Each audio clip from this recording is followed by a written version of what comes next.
Hey everybody, it's your favorite Wild PK. Yes, it's Lady Abdullah with some encouragement for you. This whole month we've been discussing joy, what it is, how to obtain it, why is it important. But now I want to go ahead and dive just a little bit deeper about joy and how others, places, things can take it from you. I know it's kind of like a rehash of last month, but I really do believe that the people that surround you can change your whole experience, especially when you're going through some things. Like it's really hard, especially it's hard to go through things, and when you're in those moments, you don't see the joy in it. You're trying to get something and be like, well, it's like, at least this is going good for me, and seeing the positive things in your situation. But if you're surrounded by people who are negative Nancy's, as we like to call them poor Nancy's, they get the they get the bad jokes all day. But if you got a negative Nancy in your life, if you have someone that just is constantly pulling and draining you and expecting you to just be sad with them. Like, have you ever been in a situation where, they say misery loves company, but it's like you're not feeling good and you need somebody to pour into you and encourage you. And then you go sit with them, and you're hoping that they can give you like some type of encouragement or some word that will get you going, like, yeah, you know what, you're right. I gotta look at it this way, a bigger, because sometimes we just need that. We need someone to fill that cup. That cup has been, not that it's empty, but sometimes it's a little low. It's a little low. And can you imagine, like, you're sitting with somebody and you're thinking that they have the ability to pour into you, and you got like a nice cup of tea, and it's like, oh Lord, just fill my cup. I'm ready. And then they start off good. That person starts off good, and they're going, you know what? I understand. I've been in your shoes before. And you're like, oh, okay, I'm here. Okay, so this person can relate to me. And then they start saying their situation, and they say, well, you know what? Like, I don't even, because of that, like, I don't even talk to God no more, and I don't even ask him for anything else after that, because like if he couldn't do that, there's nothing else that he could do. And that's why I don't talk to my mama no more, because the last time I tried to confide in her, you know, she was so mean and she was ugly and stuff like that. That's why I don't think you should talk to your mama either. Because that was my experience, and your experience is probably gonna be the same as mine. And you know what, like, and so on and so on and so on and so on. And the reality behind that is that your experience is gonna be different. Your experience is gonna be different. There's been so many times where I thought I knew what was going to happen. Like we think that because we've seen this situation before in someone else's life, that it's going to manifest the exact same way for ourselves. And it's like, we don't know the future. We don't know what's going to happen. But for some strange reason, we're like, okay, this is what's happened, so this is what's going to happen again. And in those moments, all we need to do is go, you know what? You're not the best person for me to have this conversation with. It's like, I hate that you went through that. I hate that that was your experience. I hate that you felt alone in that moment, and the people that you reached out to weren't the right folks for you. But you know what? I'm going to keep you lifted up in prayer, and I hope that gets better for you. And also, I hope that, let's pray right now. Father God, we ask that this person get delivered from this bitterness, because that's what's set in. That is what's set in. And bitterness is a killer of joy. Bitterness is almost like, so if you do any farming, right, there's certain plants that can grow in only certain types of soil, and that's any type of plant. Like sometimes you can't put potatoes in the same ground that rice grows in. Rice grows, like potatoes, they grow underground. Normally it's harder rock, harder soil, but it's enriched as well. But then rice is kind of like swampy, wet kind of soil. And it's like, do they both grow a harvest? And the answer is yes. But the harvest that you may be asking for may not be able to grow in the soil that it's given. And can you imagine if bitterness was to get into that rice soil that's supposed to be mushy, right, warm temperature, and bitterness gets in and it makes it hard and dried up? Now, maybe a potato can grow in that. Like potatoes enriched and you just water it occasionally. But it's like it's meant to be a root in the ground. But rice is not meant to be like that. It's literally meant to be moist. And that's you. Like when bitterness comes in, it dries up the whole situation and it changes your outlook on your blessing. Sometimes we go through things and of course we may have a hard time finding joy in it, but the reality behind that is God is sometimes pruning us of things. He's teaching us some things. Some things are just, they just have to happen. Like I'm like this imaginary pastor. I don't know who told us this. Like I say, this imaginary pastor gave us this idea that if you decided to be saved and you decided to be Christian and you made the choice, that you wouldn't have any bad days. You wouldn't have any hardships. Everything would be perfect. And then all you would have to do is just love Jesus, right? And maybe my own, and I was a kid, of course, but maybe my own understanding of it is that God will protect me from anything and everything. And if you read about the fruits of the spirit, it says long suffering on there. Nobody really likes to talk about it, but it's a level of endurance. It's a level of endurance through hardship, through hard times. Because most of those moments, that's when he's cultivating us. That's when he's grooming us. He's getting some things out of us. And it's hard. But if we allow bitterness to set in, it changes the outcome of the fruit that we're going to bear. Bitterness has the power to change the fruit that we are going to bear, our harvest, our blessing. Here's the example. So I was praying for something directly, right? I was like, God, I want to be blessed. This is what I want. Just to put like an idea with it. Let's say I wanted a house. I do want one, but let's say for this example, I wanted a house. I'm like, God, I want a house. I want a house. I want a house. I want a house so bad. You know, I got my kids and my husband. I would love for us to have a home. I would love for us to have a home. And in that moment, I'm like, okay. I'm gonna get this. You know, I'm gonna do everything that's necessary to get this house. I get my credit score together. I get my deposit together. I get my down payment together. I get all the things together. And then a life moment happens. And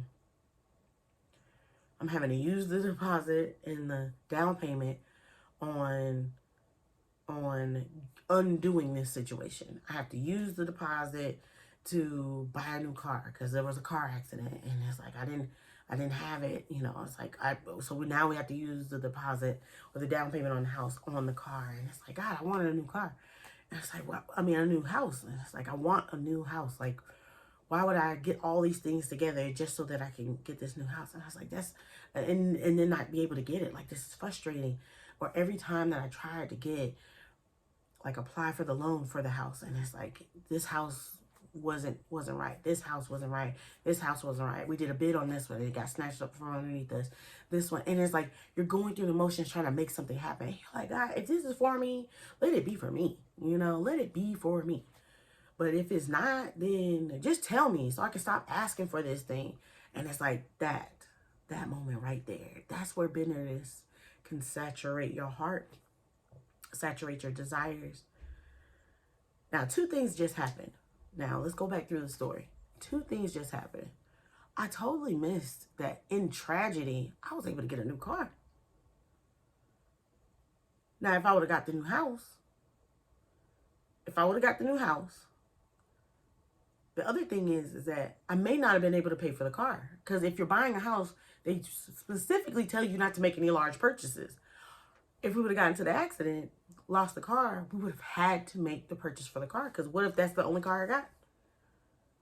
But I need the job. I need the job to keep the house. Because the last thing you want to do is be late on your home payments. Like, because God sees everything. He knows what's coming. It's not that the house is a no. It's just, right now, this is going to happen. There's nothing that I can do to stop this incident from happening, but I can protect them by keeping them alive. See, there's so many blessings in that one situation, but bitterness will convince us that us not being able to get the house is God telling us we can't have nothing. Can't have nothing. We won't ever have anything. We won't ever do anything we want to do. We got beg, we got plead, all the things. And that's a lie. That's a lie. That's a lie. That's a lie. That's a lie. And in moments like that, yeah, I go, you know what, God, I don't understand what's going on. I was like, but you know better than me. Now, there's been so many times in my life where I just knew the thing that I wanted, the choice that I was trying to make, like, I felt like this was God. This is God telling me what to do, and I'm going to do it, and I'm going to let him do it, and I'm going to do everything it takes to make it happen. And then it didn't happen. I got upset, and I was like, I ain't doing it again. I ain't showing up like that no more. I ain't helping them no more. I am not doing for this person no more. I'm not going to serve in my church no more. I'm not going to, like, all the things I'm not going to do because I felt like God left me out there naked, stranded, embarrassed, ashamed because I stood on this mountaintop and made this declaration of what's going to happen for me. And it's like, it's not that it's not going to happen. It's just he knows the day and the hour that these things should manifest. I'm trying to make it manifest in the day and the hour that I want it to. But he knows the day and the hour. And I forget that, I forget that. I know please don't let me be by myself. I know you forget that too. But I'll tell you this, those moments that I'm feeling like that, and I'm like, God has forgotten me. He's like, no, he hasn't forgotten me. He hasn't forgotten you. Sometimes he has to remove some things. He has to shift some things. He has to straighten up our character. Like, I think about that as well. Like, how can I sit here week after week after week, pouring out, and I'm pouring from an empty cup? There's nothing left. There's no one left. There's nothing else to do. And I'm crying, and I'm upset, and I'm hurt, and I'm worried, and I'm stressed. Like, all the things are happening. And there's no joy to let me be content with what God has given me in those moments, allowing me to find peace in the things that he's given me. And not just in the things, but even in him. It's like, you know what? There was a time where I was homeless. Like me, I'm talking about me. There was a time in my life where I was homeless. I was sleeping on couches. I slept in my car. I was sleeping in the parking lot of the church that I was attending. And I did that for months, and nobody knew. But here I am complaining that, I don't have it's like, I want to buy my house this year. And I spent this money on this car, and that's not what I want to spend my money on. I said, man, there used to be a prayer where I would say, Lord, just bless me with a home to sleep in, for me to have my own. I'm sitting in my blessing.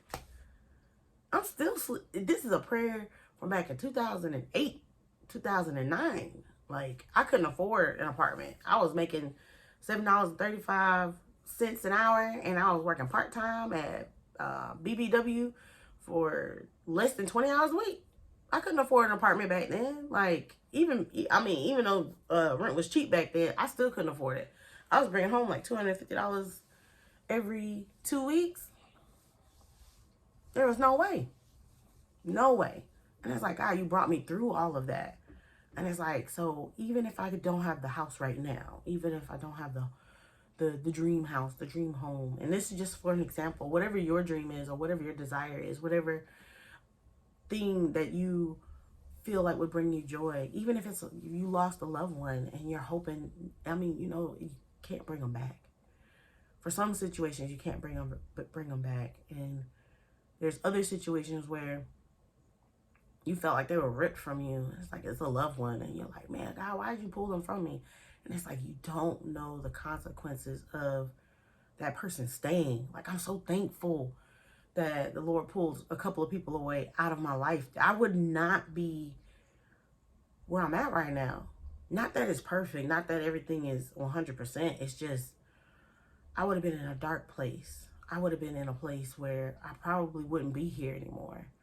I would have been so depressed, so lonely, so scared, so frightened. And it's not that I don't go through things, and it's not that things aren't hard, and it's not that I don't have these feelings, but it's like I'm surrounded by people who are believers like me and who encourage me, and they not just let me know that I'm heard, but they let me know that I'm seen. And even in my lowest spot, I have people that hold me accountable, that reach out to me, that comfort me. And even when I don't have those people, God is always with me. Because why? I have joy inside. See, his joy is what lives within me. So don't be around, let me encourage you, don't be around people who are going to let you sit in your anger, your hatred, your bitterness, your sorrow. I'm not saying just jump over it. I'm not saying don't feel it. But you do need somebody who's going to reach out and say, hey, we've been here too long. What are we doing? Let's check in. What do we need? Where you at today? Like, you need people like that in your life so that bitterness doesn't settle in, hopelessness doesn't settle in, fear doesn't settle in, depression doesn't settle in, anxiety doesn't settle in and take root and steal your harvest away from you. You've worked too hard and too long to get to the place that you want to get to. I also want to encourage you that even in the midst of feeling like you may not have joy, find joy in some of the things that you're doing. Like, there was a time where you may have not been able to find a job, even though, and let me tell you something, and I can testify to this. I spent years looking for a job that would pay me enough to be able to take care of my household, and I could do fun things. Like, that was the goal. I wanted to pay my bills, all my necessities were met, and then have enough for like fun stuff. And I don't mean like big going on these huge trips, like just going to the movies, eating out once a week, getting my nails done on a regular, getting my hair done on a regular, like things like that. That's all I wanted to do. And I'm thankful that when I got to that point, the place where I worked at was so awful. Like, the owner, she was awful. She was awful, awful, awful. And she knows she was, but she was awful. And I complained. I complained for maybe about a good 6 months. I was like, I don't understand. Why would you bring me here? Why would you let me be in this place and this person just be this awful? Like, it's like there's nothing to be this miserable about. There's nothing to be this cancerous about. Like, she literally walked the halls and fear and anxiety just walked up your backs. Best days in the office is when this person is not there. Like, I know I'm not alone who's had a boss or two like that. And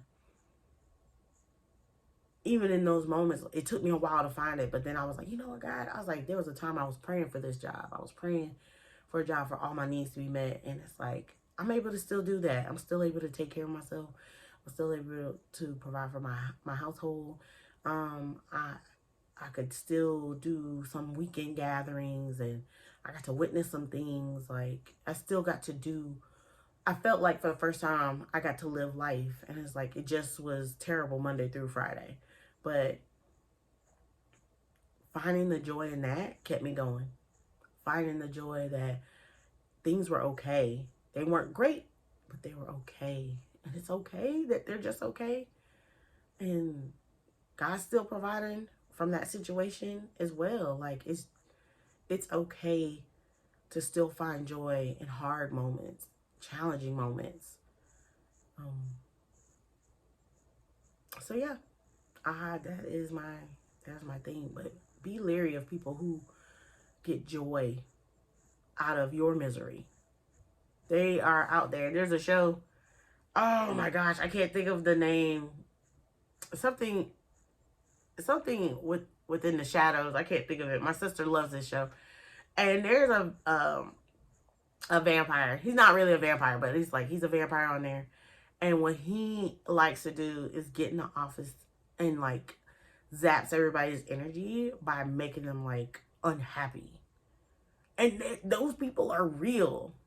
Those kind of people are real, where they start drama, they watch it happen. They put you in a situation and you're like, and they throw you underneath the bus, but they're not the one that throw you underneath the bus, it's somebody else. And you're like, what is going on?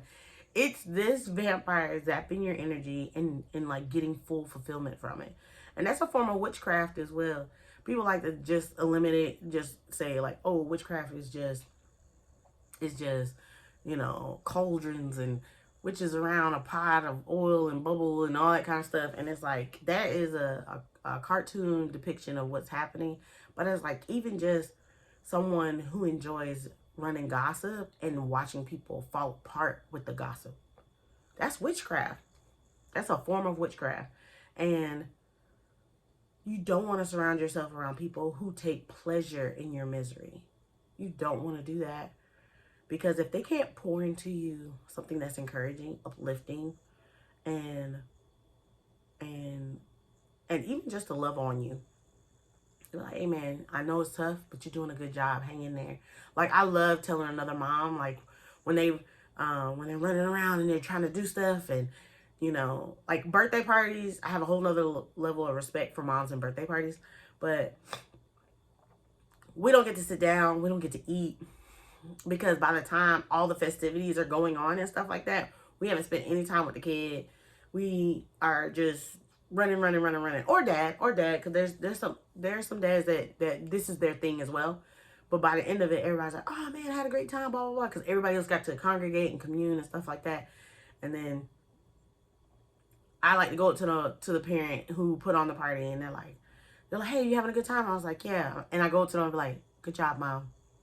Good job. Like, oh, thank you. Because it's like, we're trying to keep this train going. We're trying to keep this thing going. And it doesn't have to be a friend. It can just be random. It can be coworkers. It can be strangers. When somebody gives you a compliment, you can be that person to pour into someone. It's the same thing as offering somebody a smile when you walk past them, or offering them a compliment and be like, hey, like, I love those shoes, you know, them sparkles are sparkling, like, you know how we do. So continue to do that. That's another form of encouragement. The best way to battle witchcraft is with encouragement. Like, it is a word. Encouragement is a word from God. It is from heaven. So I want to pray, and I'm going to let you guys go. Father God, we just say thank you right now. Thank you for allowing us to find joy within ourselves through you, God, and for resting upon us.